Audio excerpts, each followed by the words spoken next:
Hello, എല്ലാവർക്കും എൻ്റെ ഓണാശംസകൾ. ഓണായിട്ട് എന്താ രാവിലെ പരിപാടി?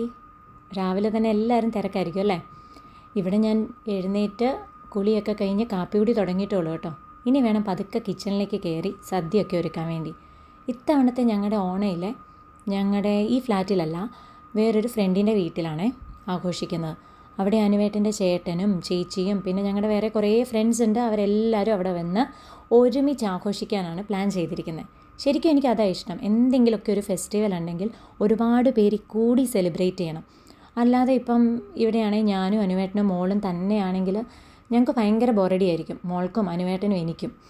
പിന്നെ ഇത്തവണത്തെ ഓണത്തിന് ഞങ്ങളുടെ സദ്യ എന്ന് പറഞ്ഞാൽ ഞങ്ങൾ ഓരോരുത്തർക്കും ഡിവൈഡ് ചെയ്ത് കൊടുത്തിരിക്കുക എന്തൊക്കെയാണ് എല്ലാവരും ഉണ്ടാക്കേണ്ടതെന്ന്. അപ്പോൾ എനിക്ക് കിട്ടിയിരിക്കുന്നത് എന്തൊക്കെയാണെന്നറിയോ? ക്യാബേജ് കൊണ്ട് തോരൻ, പിന്നെ ബീട്രൂട്ട് കിച്ചടി, മാമ്പഴ പുളിശ്ശേരി, പൈനാപ്പിൾ പച്ചടി, പിന്നെ ഒരു ഓലനും ഉണ്ടാക്കണമെന്ന് പറഞ്ഞിട്ടുണ്ട്. അപ്പം ഞാൻ രാവിലെ കിച്ചണിൽ കയറി അതിൻ്റെ പരിപാടിയിലേക്ക് തുടങ്ങിയിരിക്കുക. പെട്ടെന്ന് ഇതെല്ലാം തീർത്തിട്ട് വേണം ഇനി കാരണം ഞാനും അനുവേട്ടനും മോളും ഒക്കെ പ്ലാൻ ചെയ്തിട്ടുണ്ട് ചെറിയ പൂക്കളം തയ്യാറാക്കാമെന്ന്.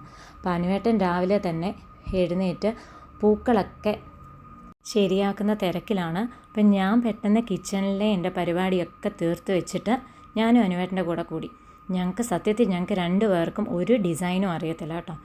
എന്നാലും ഓണമല്ലേ, ഒരു ചെറിയ ഒരു പൂക്കളാണേലും ഇട്ടേക്കാമെന്ന് വിചാരിച്ച് ഞങ്ങൾ 2 പേരും അങ്ങനെ അനുവേട്ടനും കൂടി കേട്ടോ എൻ്റെ കൂടെ. അപ്പം ഞങ്ങൾ 2 പേരും ഒരു ചെറിയൊരു പൂക്കളം ഉണ്ടാക്കി ഇട്ടു കേട്ടോ. അങ്ങനെ ഞങ്ങളുടെ ആ കുട്ടി പൂക്കളം തയ്യാറായി. ഇനി വലിയൊരു പരിപാടി കിടക്കുക. തയ്യാറാകണ്ടേ, സുന്ദരിയാവണ്ടേ.